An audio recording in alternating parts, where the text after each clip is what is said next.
Okay, we are live. Sorry for this. Sorry for being a second or two. Look, guys, do apologize for that. So let's get into it. Big news today, and a lot of stuff I want to go through on tonight's show, of course. So first and foremost, Sir Jim Ratcliffe is currently saving Erik Ten Hag. That is what we're going for in the thumbnail, and I guess that's kind of the big story of tonight. So basically, as you know, Sir Jim's total control over football matters has been agreed, but that is now with immediate effect. Even though the fit and proper ownership test is not done, it has been said basically, for all intents and purposes, no decisions can be made without Sir Jim and INEOS approving it, without them saying it. So they're basically in full control right now. The Ratcliffe era has begun in all but name, even if it isn't officially here yet with the fit and proper ownership test. But we are here with this, and I think that's an interesting point that we want to kick off. Is this saving Erik Ten Hag? Well, it probably is for now, because I think regardless of what happens, I think regardless of where we end up, INEOS are going to want to see what the operation of Erik Ten Hag is going to be like under their control, under their guidance, and with their support alongside him. Good evening to Jarl, Chatsport, and Jeremy in the comments. It's great to see you guys as always. Thanks very much, guys. Much appreciated. But yeah, look, we can say it's saving him. I think performances like last night will also definitely help Erik Ten Hag's case to remain as permanent manager. Bath Times in the comments as well. Thanks very much for hopping on in there as well, man. Good to see you. Thanks very much as well for all the messages and stuff on Twitter. Much appreciated. Jarl is saying, it's been an interesting day. It looks like Sancho won't be sold. The Glazer hands are now tied. They've no power at all when it comes to the teams. Yeah, look, they really don't. For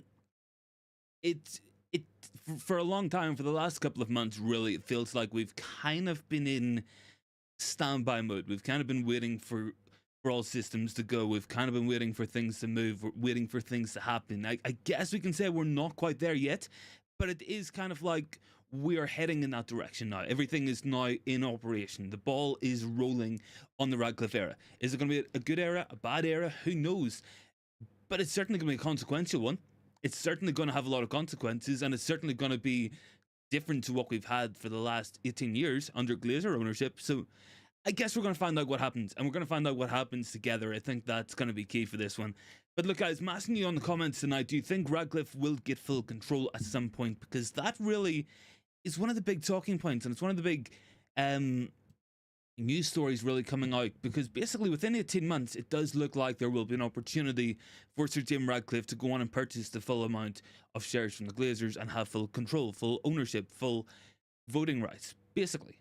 But it also does mean that if he doesn't take up that offer, Glazers are free to go elsewhere, and they can go elsewhere. And Ratcliffe would also have to sell his shares at that point as well. So look, I think that's an interesting. I think that's an interesting caveat. I think that's an interesting place to be, really, with this. I think for anyone looking for some really good breakdown on it, Muppeteers have done a really good job as always. Swedish Ramble on Twitter as well, but. Look, I mean, it's very technical. It's very confusing for anyone who's maybe not involved in finance or business or haven't got too much experience of really reading into this. But I'll go through some of the main points, some of the main things for us to really try to wrap our heads around. So basically, INEOS have consent rights over any dividends or share profits for 3 years from now. So basically no Glazer dividends coming out of the club without Sir Jim says so. And you would imagine he's going to be happier to keep the money in the club than in Joel and Avram's back pocket. They don't need another yacht. They don't need another Ferrari. INEOS have consent rights over any separate sale of shares from 1 year. And INEOS have the right of first offer as well for any offer that comes in to buy Glazer Class B shares. So the ball's in Ratcliffe's court. It's up to him what he wants to do. Look, he can sit back on this amount, and we could see full sale for Glazers in 18 months to somebody completely different, or Ratcliffe wants this badly enough that he's going to take it. Born is down there. Hello, man. Hope you're okay with what happened. Check for the live stream, but there was nothing. Yeah, man. Apologies. I was just taking some time. I was just taking some time off. I was pretty burnt out, actually. Kind of towards Christmas as well. Let me just move my camera a little bit. There we go. Yeah, look, I was pretty burnt out by the whole Christmas season, then with all the content and all my own work as well, my actual job. So very, very much just needed a couple of days off. It was a nice break, but we're back to the action as well. So it's good to have Christmas Day, Boxing Day, and Christmas Eve off as well. But yeah, back to the action now, completely full steam ahead, as things should be. So guys, look, let me know your thoughts on that poll down below. Do you guys think we're going to see a full sale? Do we think we'll ever see Ratcliffe as majority owner? Let me know your thoughts down below, because look, it's really technical stuff. It can be difficult and hard to watch and hard to really understand. But some of the key points I want to go through here, first and foremost, within 3 years of closing, any full sale would have to be at a minimum of $33 per share for the transaction. It's complex, but the agreement is already voted on in a matter where the Glazers cannot consider any competitive offer or slow down the final approval of that there. So it means basically the ball is in Ratcliffe's court. Whatever he wants to do will happen now. Should he want in 18 months' time to buy up the rest of those Glazer shares, he can do that. If he doesn't want to do that, they can go elsewhere, and they might go elsewhere, and they might go to a different investor. They might go to a different investment opportunity. Let me just quickly tilt this. Yeah, there we go. But yeah, look, these are all things that they can do. So it's an interesting period. I think looking at the immediate and looking at the short term, I think this is where we're going to see a lot of changes very quickly. Look, two key figures in all this. Jean-Claude Blanc, as we have been talking about for a long time on the channel, and Sir Dave Brailsford, two really important people in this Ratcliffe operation, in this Ratcliffe circle, that are going to be at the head and at the forefront of everything we're going to do as a football club for the next 18 months, for the next 2 years or so. These two guys are going to be really important. Firstly, look, we all seen Brailsford at the match last night. He didn't give too much away. He had the exact same facial expression at 2-0 down as compared to 3-2 up, so he wasn't giving a lot away in that there. I think Blanc's come in an interesting one. You know, this is a guy with a lot of pedigree, a lot of experience, and a lot of top jobs already that he's done. He's done Juventus, he's done PSG, now he's at Manchester United. This is the type of person we want running the club. This is the type of person we want to see. This is the type of guy who is going to bring in the kind of changes we need to see. And look, there's a lot of them coming. I think we've known for a long time that these wholesale changes, these sweeping reforms at the club do need to come, and seemingly they're coming pretty quickly as well. Jeremy says the better Sir Jim does, the less incentive for the Glazers to sell. It's a paradox. It's interesting, man. You know, it is. If Ratcliffe does really well and the club value increases, then you would think that will make the Glazers more likely to want to keep hold of it. But they might just be asking for more money. Look, I think the problem is with the Glazer family at this moment in time, and looking at the entire process of this sale, there was a divide in the family, and there hadn't been a divide full stop amongst the Glazer family from day one. They all had been working towards the one goal, and now all of a sudden they wanted different things. Some of them wanted a full sale, some of them wanted to stay, some of them wanted more money, and they would go. So it is interesting. And look, if you're Sir Jim Ratcliffe, you're probably going to try to work on some of those Glazer siblings who were more keen to go, and see if you can really stem the tide that way. That might be something that he looks at. But look, it certainly is going to be an interesting one as well. But the very good bit, and this is what we want to be excited about, these are the big plans coming up in the immediate future.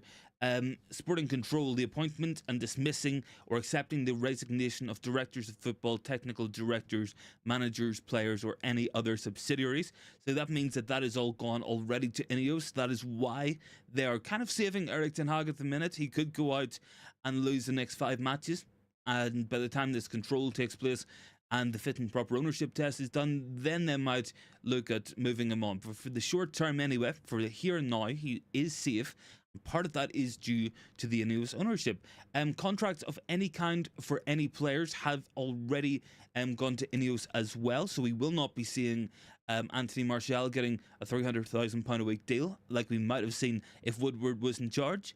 Transfers of any kind, and the exercise of any options, including loan deals in and out, contract extensions, or contract terminations. So that's all going to be under Ratcliffe. That's all going to be under his control already. That is settled. So they've got full wraps around what happens with Sancho, what we do in this upcoming window. Do we sign any players? Do we loan any players? Who comes? Who goes? These are all already under their control. I think it's really interesting. In addition to that, they cannot take any actions now, the Glazer family this is, even if the deal is closed, without the consent and approval of INEOS, and they must include INEOS with all available data through which INEOS cannot make decisions as of now. So basically, as of right this second, the Glazer family have no say over the footballing control of Manchester United. And I think that's a good thing. I think that's something we've waited a long time to say. Chatsport says Glazers will sell when it's time to, or not down Old Trafford. That expense would put them under, wouldn't it? You would have to imagine so. You would definitely think that that is the case. And look, according to the architects and the guys who've been tasked with looking into Old Trafford, they're basically saying that now is the key time. The current stadium is at its sell-by date. It's either going to need massive renovations or it's going to need completely knocking down and a new stadium built. That is the options. There is no superficial fix. There is no quick paint job. There's no adding a little bit of wax to give it a bit of a shine. This is a key time, and for the stadium and for the club's future. So, does that £300 million invested by Ratcliffe scratch the surface? Probably not. You would imagine that if we're going to see a new stadium built, then he's going to have to put more money in. And more money coming in means more Ratcliffe control, and that's another interesting one. It actually gets him more money to do that there. And I think an interesting one as well is that he basically has bought the shares at a price now where if he doesn't want to own United fully, if he changes his mind in 12 months and he hasn't added any more shares to his collection, then basically within 6 months of that, he can sell all the shares he has for a profit. So he's under no risk whatsoever with this. And look, it's going to be really interesting to see what happens here.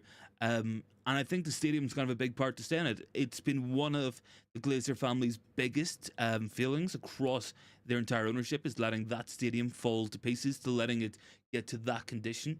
And now the expense of having to fix it might end up leading to their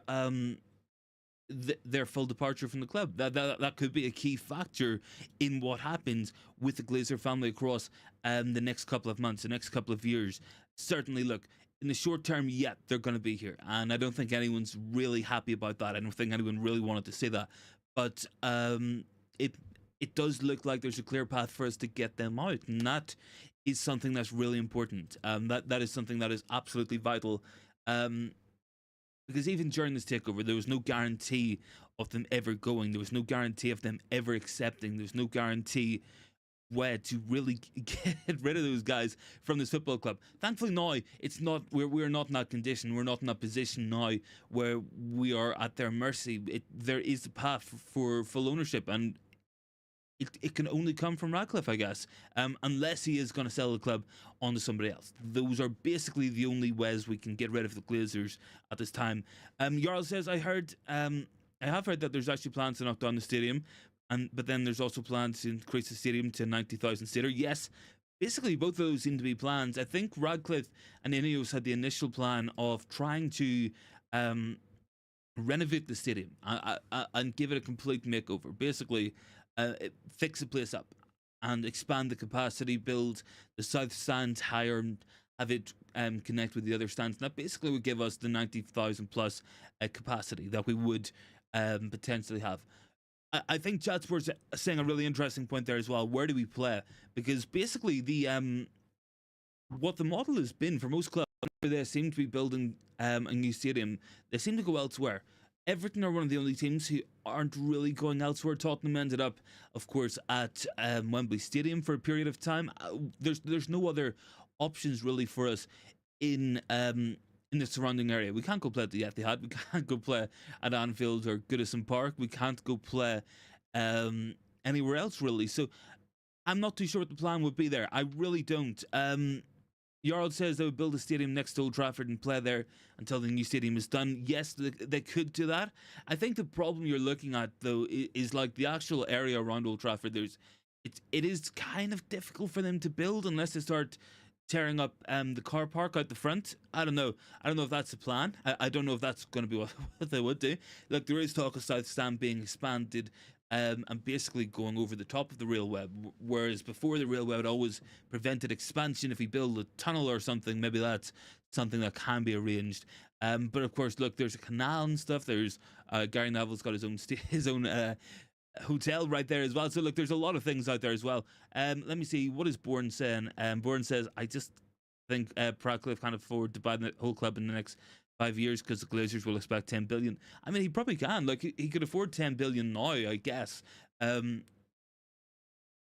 INEOS do have the money for that sort of stuff. They make something like 60, 70 billion a year.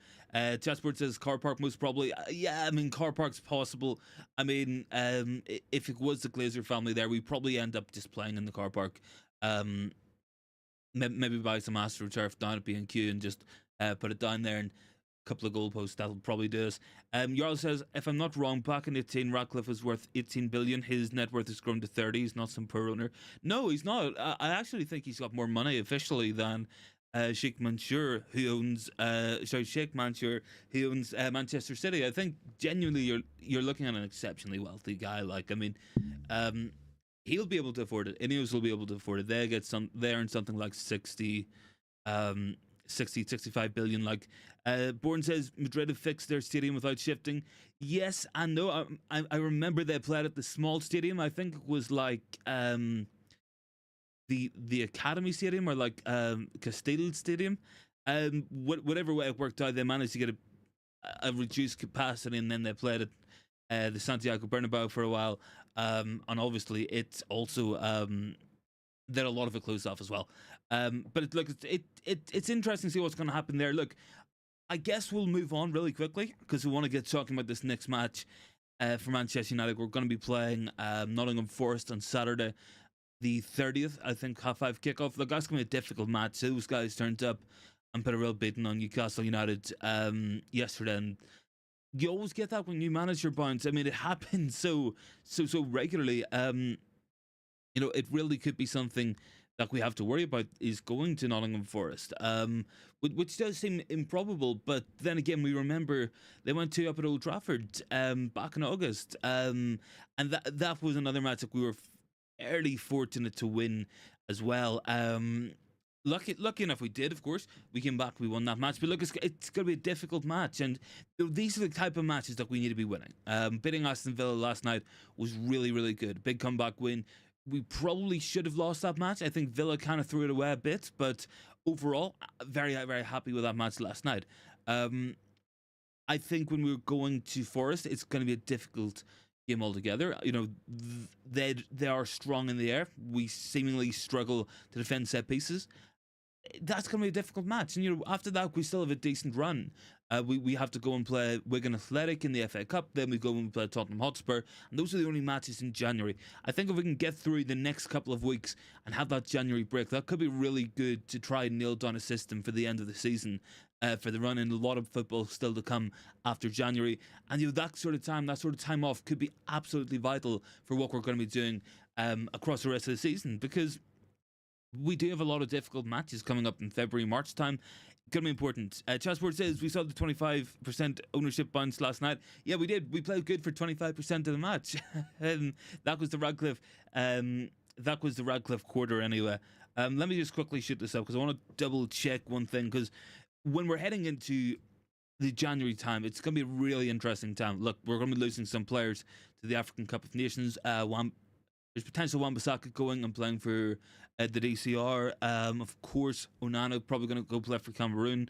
But look, some interesting games coming up. We've got Forest, and then we got Wigan, and then we go to Tottenham Hotspur as well. We got Wolves, West Ham, Aston Villa, Luton Town, Fulham, City, Everton, Sheffield, Brentford, Chelsea, Liverpool, and that's all before the end of March. So look, it's a big run-in period. It is going to be a difficult time for us coming up. So I think the time we're going to get off, I think the time we're going to have in January might be really, really pivotal to what we want to do. And we're looking at maybe getting most of the squad back in that time period. Hopefully going to get most of those players back. Looking at Casemiro and Lisandro Martinez, Mason Mount, but in particular, could be another one who comes back. We might see some other players return as well. We might see Amad Diallo back into the team fully by that point. We might see the likes of, I think maybe Harry Maguire back as well. So there's a lot of potential coming up, and I think this January is going to be a really interesting time. Obviously, look, everything going to be covered on there as always. But yeah, look, we got to go and we got to start off well. And that all begins on Saturday against Nottingham Forest. Nottingham Forest away. it was difficult enough last year. They're on a new manager bounce. They look reinvigorated so far under Nuno. It's going to be difficult, and we tend not to have a really good record against Nuno teams either. I remember his Wolves team caused us a lot of problems for a good many seasons running as well. So, gotta have a top match not there one. Chatsport said might see a couple of loans in January. I think that's going to be key. I think there's going to be time to work on that sort of stuff. Who do we go for? What money is available? These are all questions we don't really have. I don't know. I can only see it being loan signings in January. And the reason I say that is because INEOS are only getting in now. They haven't got a director of football. They haven't got their recruitment in. Haven't got technical directors. I think loans are probable. I think they might look at some of the club targets and kind of work off that. I think you'll see a striker for sure. I think you'll probably see a defender or something for sure as well. But I'm seeing talk of Xerxes from Bologna. I'm not buying it. I can't see us buying a 35 million pound player in January. I just don't see us doing that. But yeah, look, I think last night's an interesting one as well. Just in one match, I think we've seen everything good and everything bad about Manchester United across this season. Everything that we have done well and everything we've done poorly. Some really poor defending, some really poor decision making at times. But what we're also seeing as well is that if we set up right and we play properly and we also play the best players in their best positions, Bruno Fernandes in that number 10 position to start with, Rashford on the left, Garnacho on the right doing well as well, Højlund actually getting some service and scoring a goal as well. So these are the type of things we need to be watching out for, and these are the things that should be really common sense for us. Chatsport would like another striker. I would like a striker as well. I really would. I don't know where we go to for a lone player. I don't know who we would go for a lone striker really. Who could come in and really make a difference for the rest of the season. These are hopefully things the club will be able to tell us. I think if we get a striker and a centre back, that wouldn't be too bad. Jarl was saying, I hope we get another striker. Leonardo is 15 million. We'd be stupid not to get him, but I don't see us doing business. I can see us doing business, but not permanent signings. I don't think the checkbook's going to come out. I think it might just be a loan signing or two. I really do. Rajad, I do think we need a centre back. I don't know if we're going to get Pedro. I don't know if we're going to get a man. Bourne says United do the opposite things. When you expect them, they win when they lose, and when you expect them to lose, their wins so confusing. Yeah, look, it's a confusing team, and the only thing really that we can say is consistent about this team is the fact that we're actually inconsistent.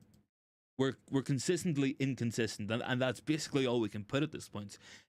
Jarl is saying Campuala and Bennett are two solid defenders. I'm not sure, but maybe we don't get a centre back. I think Campuala's emergence maybe could throw a little bit of a spanner in those works of potentially looking at a centre back signing in a centre half signing in terms of the January window. But look, I don't know. I do think when they bring someone in, I do. I think we're very glad that we actually signed Johnny Evans as well. To be honest with you guys, I really do, because Evans again last night put some important blocks out there, did well at times, and when called upon this season, Johnny Evans hasn't really let this team down. He really hasn't. But I'm not seeing much in terms of these transfers. I don't think we're going to have a massive January. I would love to be sitting there in January and watching some of these signings get done and saying, yeah, look, we're going to sign X, Y, and Z player, and they're going to come in and do these jobs, and that's going to help us. I think there's just a lot of players out there who we can bring in. Not a lot that we should bring in, though. I think that's the key thing. I think that is the key thing. But look, getting players back is definitely going to help. Martinez coming in, Mount coming back, Maguire. You're probably going to see Amad Diallo come back at some point, Casemiro, Luke Shaw. These are a lot of our most important players, and if they come back with some time to ease themselves back in and build their fitness up in January, like that could really help us going into February, March, April, May, and be absolutely key. Because if we're gonna do anything, the only thing we can win this season is the FA Cup. The only thing we can do in the league is maybe finish top 4 or 5, depending on where the Champions League cutoff point is going to be. But look, I would expect a very quiet January. I really would do. Rajat, what is my preferred centre back? Look, if I had to pick a centre half, honestly, the players I would say would be either Ousmane Diamond or Lenny Yoro. Those would probably be my players. I think Yoro might be slightly more affordable, getting him from Lille, but those are probably my picks. They're probably who I would look to. I think Jared Brantwaite's another potentially good option. I just question his on-ball ability, but I don't know if it's maybe because his passing numbers are not that high in an Everton team, not too concerned about possession-based football. But in terms of his defensive work, that guy is an absolute beast. Really top-level defender. Rosette wants Casemiro back. I think he will be back soon. I think we probably see Casemiro and Manu put together, and maybe try to get Manu further forward the pitch. Jarl says Evan's been solid. Maguire has been solid also. We're about to get Martinez back, and Varane is getting his form back. Lindelof is the only defender not been good this season. Well, in terms of those centre backs, yeah, I would agree with that. Bourne said, any news on the Xbox merchant? I think we're not saying Sancho's not going to go at the minute. I think that's an interesting one. It's not that the club have changed their stance, but it's going to take INEOS saying, let's get rid of him, let's keep him. It's going to be their call as well to make. I'm sure they'll want, if they're going to keep him, they'll want him to apologise to the manager, because I'm sure they will see that point of view. But I don't know. Look, I mean, we could sell him. I don't know what we're going to get for him. We might get 25-30 million if we're lucky, but not a lot. Chatsport says Lewis Dunk. I don't know, guys. Like, Lewis Dunk just, I don't know if it seems the most inspired choice, but I know. I just kind of feel sometimes with these January windows, we never quite know what we're gonna get. I think the last player I can remember us signing for actual any money would probably be Bruno, and it's only because we should have had him bought already in the previous window. But look, there's a lot of transfer talk building up. I think a lot of it's nonsense. I would be really surprised if we're going out and spending a lot of money. Look, I would love it if we did. I would absolutely love it, but I just can't see us doing it. I really can't, guys. Look, there's a lot of stories I want to quickly run through here on the transfer side, because I just can't see anything being true either. We'll quickly dismiss some of these as well. Look, Lewis Dunk is a solid defender, Chad. Absolutely, man. He is a solid defender, but I don't know. Right, so quickly, Bayern Munich looking to buy Rafa Varane for 20 million. Never going to happen. I just can't see that happening. United to trigger an £87 million release clause in January. That's never going to happen either. I cannot see us buying. I don't even know who this is, because it hasn't even bothered to tell me. Jaden won't leave, says Rujat. I think he's still going to keep. I think he still thinks he might end up getting in. It's Victor Gyorez of Sporting. Yeah, I don't see us spending 87 million on a striker. Not going to happen. Look, a lot of this is nonsense. Like, it really is. When we're looking at some of these potential signings, I'm not sure. Maybe we end up getting Wout Weghorst back. Maybe we end up going in for Sabitzer or someone like that again. No, he won't. Rajat said he won't go to Germany. No, I don't think we're going to see Varane in Germany. I really don't. I think most likely is the pair of Varane and Casemiro probably both end up going to Saudi Arabia. I think that's most realistic, unless they think they've got something left in the tank and might have an offer elsewhere. But I really can't see a lot happening there. Look, there was talk of Real Madrid wanting Rafa Varane back again. I don't see that happening. If we're being honest with ourselves, I can't see them going back in for the same player they let go. I really can't see it. And look, the same would extend to Casemiro. There's no chance of him going back to Real Madrid. Just in terms of that poll, in terms of do you think Ratcliffe will get full ownership, very split. 55 for saying yes, and 45 don't believe he will get to that point. Look, a lot of things can change. You know, this is a guy who's 71 years old we're talking about. You know, in 18 months, I don't know. He might decide in 18 months that he just wants to retire. He might decide to do something completely different. Look, certainly for me, I think the upcoming January window, I think it's going to be a bit of a bust. And it's frustrating because it should be a time where we address the issues we've had in the first half of the season, where we're looking at this team and saying, look, lack of goals. We concede a lot of goals. We've had some real bad performances in these areas. We need to strengthen or bring someone in. That's what it should be used for. Obviously, look, it's hard to get players in January. Not a lot of clubs want to sell players in great form during the middle of the season. So maybe it is going to be something we'll have to wait for. I would expect a quiet January regardless. I think maybe if we saw INEOS get in 2 months ago and they had a little bit of a plan going into the window, you might see some action. But I really would be surprised. This fit and proper ownership test, it's going to take another 4 to 6 weeks to complete. The initial background has been done, the initial work on that, but I really can't see us actually going out and having a big window.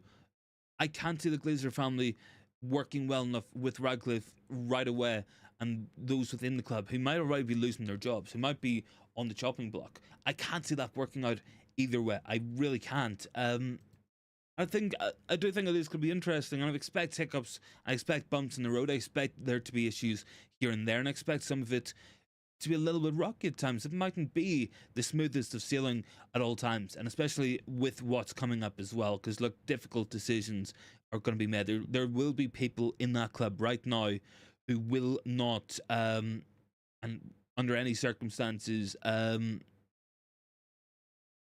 they just will not be kept around. I think you're looking at what John Murda, director of football. I mean, he's going to get sacked. That was a complete character assassination article put out last week by Laurie Whitwell. That came from within the club, and there's no way that he's going to be able to stay on once Ratcliffe comes in. The recruitment team will be changed. The targets will be changed. The manager might be up for changing. So I can't see us changing a lot in this upcoming window. I really can't.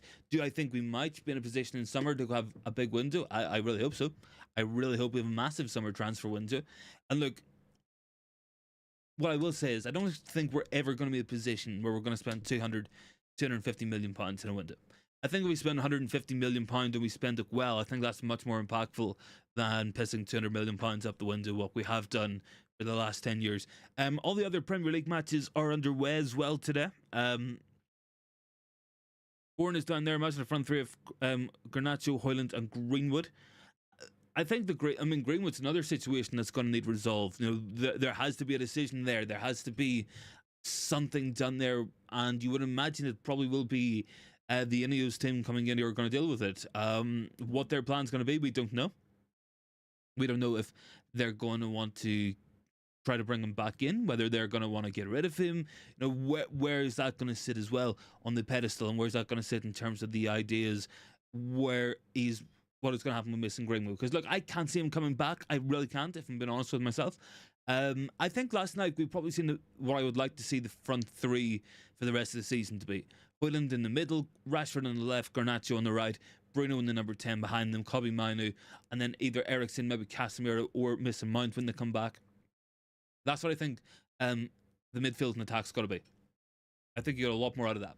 And then backline, I think the backline nearly picks itself at the minute. Wan-Bissaka right back, Shaw at left back. Now you're probably looking at Varane and Martinez once they're back, and then Onana and goal, obviously.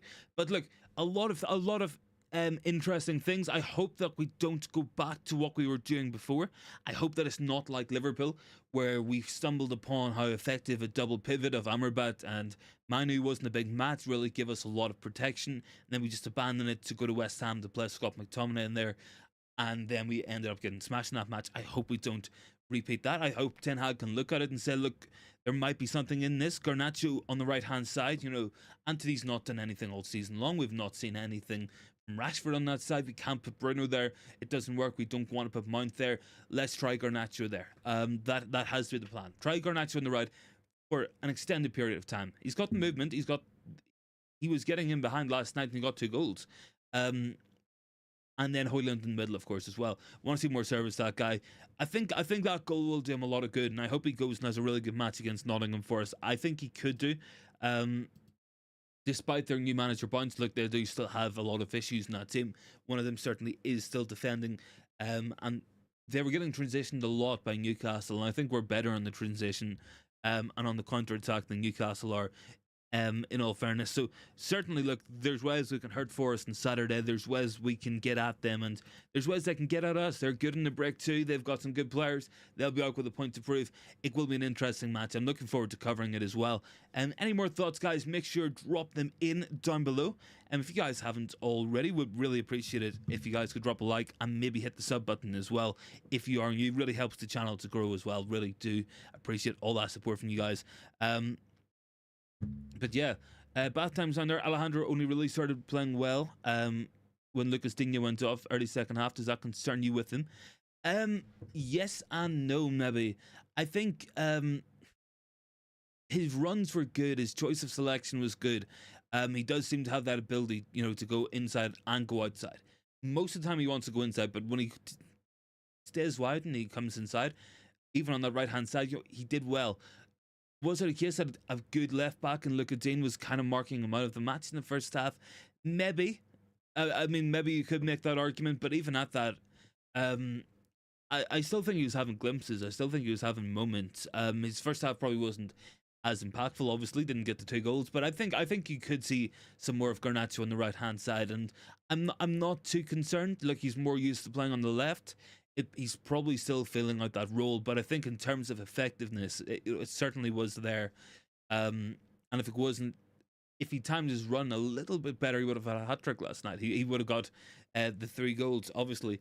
But look, I've no concern with him. I think if he's on the right, I think it gives us better balance.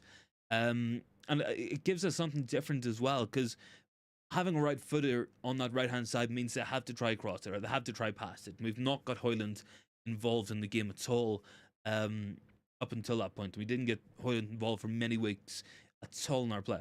I think he was averaging 1 pass received from Antony and from Garnacho at the same time, and that's 1 more pass in a match than what I get when I'm watching the match over here in Ireland. So that's not ideal for any striker. But I think putting Garnacho in that area probably is going to help us out in the long term. It gets him more minutes, it gets him more match time, and it gets Rashford back on the left hand side. I think Rashford probably had his best performance of the season yesterday on the left. So long may that continue. Let's see how it goes against Forest at the weekend, and then we'll see what happens in January. Some interesting matches coming up. Wigan Athletic, we'll probably see a lot of changes in that one. I expect Garnacho maybe doing on the left for it. Maybe we'll bring Amad Diallo back. Those could be alterations we see. I think the big one we got to look forward to after the weekend is going to be Tottenham Hotspur at home, because if we beat them, that really puts us back into maybe a Champions League argument. Maybe if we can win the next 2 or 3 matches, we could find ourselves in that position to make an attempt at it. It's not ideal. It's not what we wanted at the start of this season. Bad time things. Why do you think most Premier League players play inverted players in the wide areas? I think it comes from two. I think it comes from two main avenues. I think it's because a lot of teams typically are going to play with a lot of teams will typically play with 1 striker. So having those inverted wingers coming inside, getting shots off, linking up, it means your striker is less isolated. It still gives you the 3 in midfield, for your balance and your control of the ball, and then plus as well, it encourages your fullbacks to push forward and get into those overlapping areas. And I think that really, I think it was kind of coming. I think it was coming back when we had some of the beginnings of attacking fullback play. We're maybe looking back 20 plus years at this, but inverted wingers are nothing new either. We've seen inverted wingers probably for the last 20 years as well. I do think it's interesting. I think it comes down to wanting to have 3 in midfield. So what teams naturally do is they'll put 1 up front, and then they'll play 2 wide players, 4-3-3. And the old school 4-3-3, it's kind of outside wingers. Now it's like inside wingers to come in and link up with the players in the middle. Because typically you'll have at least 1 midfielder who'll be breaking forward, and then you'll have the striker as well. Striker might drop if it's a false 9 type system, but there's a lot of different reasons why you would see a lot of inverted wingers and stuff. Bourne is down there. Wan-Bissaka is not good enough. Garnacho alone doing everything on the right wing.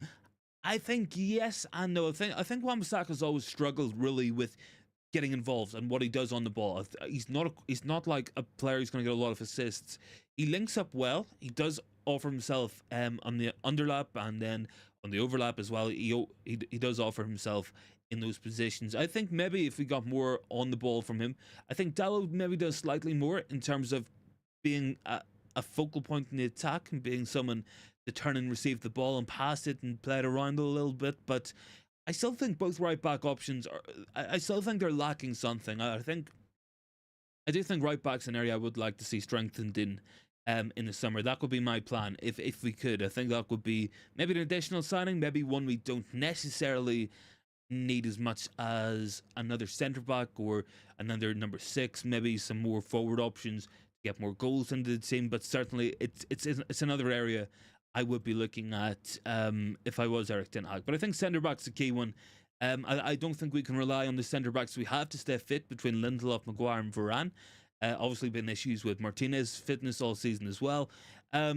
So look, I think centre back's going to be a key area. I think we're going to see more midfielders, probably more forward options brought in as well. There's big question marks about what happens in the right wing long term. Do we try Amad Diallo there, see how he does? Do we keep Garnacho on that side? Do we look to bring someone in like a Bakayoko or Matthias Silla? Where do we look and what do we do in terms of those signings? Look, these are all questions that will need to be answered, and these are questions that I guess the best person to ask would be INEOS and whoever they're going to bring in as sporting directors, directors of football when all that changes. But certainly, look, I think big changes do need to come at Manchester United. And I think everything does still come back to the top as well. You know, interestingly, last night I was watching post-match analysis, and Bruno Fernandes, club captain, said, yeah, look, what happens up above, it doesn't really affect us. We still got to do the same job. I don't agree with that either, though, because what happens above definitely does affect what happens on the pitch, and that's really where we're going to see these this type of rebuild come in. And it's a word we don't want to say. It's a word we don't want to use at this moment in time because we've had 10 years of rebuild after rebuild. But I think a new plan, a new direction is going to be needed because at the minute we're not a team that's going to challenge for top trophies, and that might not happen for 2 or 3 seasons, and that's unfortunate, but it's probably true. So you're not going to get players in their prime. You're not going to get players in the kind of 27, 28, 29 span of their career, right at the peak of their powers, because they're not going to want to come in to not win trophies. They're going to want, for the most part, to try win some of the big honours if they haven't done already. That's why we couldn't get Harry Kane. That's why we couldn't get players like that. So I think that's going to be an INEOS plan. Are they going to go with signing experienced players towards the end of their career who are going to decline in value and decline in levels of performance? Do they go instead for the younger type players who are going to go up hopefully over time? You know, these are the questions that they're going to do. It's going to be their policy. Bath Time is asking, do I think INEOS will keep Ten Hag beyond the summer? I think that's a good question as well. I think a lot's going to depend on what happens between now and the end of the season. Maybe not exclusively on that as well. I think it's going to be, it might be determined already. Whoever they bring in, if they bring in Ashworth or they bring in Mitchell or Friedman, whoever they bring in to be directors of football, technical directors, you know, forming that kind of footballing committee, all that there. I think they're gonna have a decision, and if they can work with Ten Hag and they think he is the guy to go forward, then you know they'll probably keep him. If they decide he's not the guy right away, they might try to start talking to other people. You might see a change come quickly, or they might say we'll leave it till the end of the season. We'll see how the team gets on across an entire campaign. We'll see what difference the 25% ownership, the new structure, what that does to the place. It can make a big difference. A lot of the Newcastle team right now, who finished top 4 last season, were in that exact same team that almost got relegated the season before. You know, they went into January still in the relegation zone. Bath Time says they better not bring in Ashworth. I mean, it's a potential. It does look like it might be paper talk at the minute, but I guess that's when we'll have to find out. We know that there's admiration within INEOS for what Ashworth and Brighton Hove Albion have done. We've seen Ratcliffe talking about Brighton as well publicly. Maybe that's something we're going to see. Maybe he could be someone we bring in. Look, my preference would still be Paul Mitchell, but I think you can bring more than one in. I think Mitchell come in has to be as some kind of recruitment role. If it's heading up the recruitment division, if it's coming in as like a technical director or like a sporting director, whatever that's going to be. I think we're going to need more than one guy to do it as well. Bath Time says he personally rejected me when he's at Peterborough and I hit him. Fair enough, man. There's an interesting story there. But yeah, look, I don't know. I'm not sure what the plan's going to be. I think we're going to need more than one person. I think as bad as Murdo really was and as incompetent as I would say the guy's been across his tenure, I think as well you're looking at a guy who you know, really out of his depth. And he can't do it by himself either. Even if he was really good at his job, I don't think he could do it by himself. There's too much. There's just too much at stake at United. Too much work needs done. Too many factors, and these players need to hit the ground running. I don't know. He does just scream incompetence, and he kind of screams what's been wrong with his club, across the last 10, 15 years. He is a great survivor, apparently, but would I keep Ten Hag if it goes up to me? Um, Look, Ten Hag frustrates me, man. I've been saying it on the channel for a long, long, long time. Um, in terms of the decisions that he makes, he makes himself look bad very often. Be it through his team selection, through its stubbornness, through not willing to change, through trying to make things work that haven't worked. He does make himself look bad quite often. I think there's bigger issues at the club than the manager. I think there's bigger issues than even the players. But look, I think Ten Hag's a good manager, and I think in the right circumstances and the right environment he can flourish. But a lot of it does frustrate me. I mean, he isn't trying to put that style of football he had at Ajax in. He's not trying sometimes to play the right football. And we've bought a lot of his own players, and we're not any closer to playing that style of football. We brought in Onana to be a ball playing goalkeeper. We brought Onana in to do that, to help us play out from the back. But more often than not, Onana is launching it long. We brought Mount in at Ten Hag's obsession, and he didn't really play him until he got injured. We brought Anthony in, who we had to have, and just haven't seen anything from that guy to warrant that kind of service or that kind of demand. We brought Casemiro in, who was good in his first season, but not as it's come out that he wasn't even wanted in the first place. So I don't know, we signed Højlund for 70 million in the summer, and somehow nobody thought to tell Garnacho and Anthony to pass to the guy either. So he makes himself look bad. I think there's a lot of positives to his game. I think there's a lot of positives that he has done. I'm a big fan of the decisions with Ronaldo, with Sancho, with De Gea, with taking the captaincy of Maguire, bringing Maguire back into the team. But I think he is making himself look bad as well. And I think a lot of times this season, what he's kind of done is his stubbornness might be ending up costing him at times as well. And sacrificing United's actual ability to play football and play like a cohesive game to try get a goal, maybe from McTominay, it doesn't add up either. It's so strange because it's just hot and cold. It's like 1 minute, he's turning up and he's putting Garnacho on the right wing. He's getting 2 goals against Villa. And then the next minute, he's playing a midfield three of Christian Eriksen as the number 6, and McTominay and Bruno trying to be strikers ahead of him. These are things that don't make sense. Tasport said having a manager for a third season would be strange. I think maybe you're looking at Ollie as the last guy to do it, but I mean, not been a lot of players who've done it. I think Mourinho got sacked in his third season, but it would be odd. His best signing this season has been Johnny Evans. Yeah, look, Johnny Evans for free has come in, has always been reliable. I don't think he's had many injury issues. He's played left centre back, he's played right centre back, he's played with lots of different players. I mean, Johnny Evans is just reliable. He really is. Ronnie is asking, do I think we get a striker in the centre half in January? I would like to think so, Ronnie. These are the positions that we really need. These are the players we need. We need goals and we need someone to come in, because we can't rely on Varane's fitness for the rest of the season. I think you can't rely on Johnny Evans to play too regularly, even if he has been a good signing. Martinez, there's question marks over how fit he's going to be, when he's going to be ready. Lindelof's out long term as well, but he's been poor this season. So I would like to think we bring someone in for centre back, even if it's only a loan.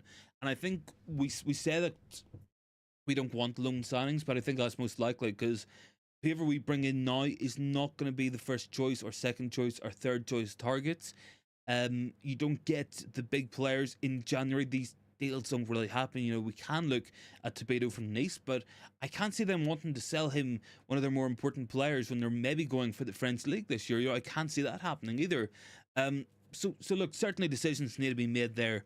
Even if it is the loan signing just to the end of the season, to get us through, to add some extra depth or some extra goals, whatever it's going to be, these might be the most realistic signings. Personally, for me, look, I would love to say we go out and have a big January, spend lots of money, and bring loads of brilliant players in. That's what we all want to see. But I just don't know if it's going to happen. I really don't at this moment in time. If we're being honest with ourselves, if we're looking at it objectively, and from everything coming out from the club in the media, the club statements, the media statements, I think we'll bring some players in. I do, but I don't think we're going to bring a lot in. I think that's what I'm going to say for that one. Bourne is saying as well, and that kind of slow build just doesn't work with these players. Luke, oh, did I miss something there? Did I? I think maybe that their comment just got redacted as well. If you just send it again, man, there I'll quickly go through it. Some goals in the Premier League as well for anyone interested. Chelsea have scored against Crystal Palace, and I think there's a goal as well there for Wolves against Brentford. It looks like Wisa has scored as well, and Huang as well. I think it's 2-1. There lots of goals early doors in that match. 3 goals in the first 15. Quite the entertaining match there as well. Any more thoughts, guys? Make sure drop them in down below. Drop a like if you guys haven't already, and if you do have time as well and you want to support the channel, please consider hitting that sub button. Really helps us out as well. Been a pretty quiet stream tonight. These streams sometimes happen during the week, especially when I take a couple of days off, but I'm not too bothered.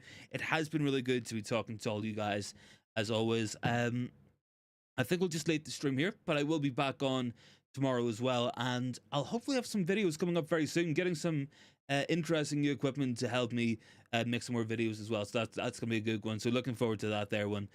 So plenty of exciting things coming up on the channel. Thanks very much for hopping on in with me tonight, guys. Really do appreciate it, and I'll catch everyone tomorrow.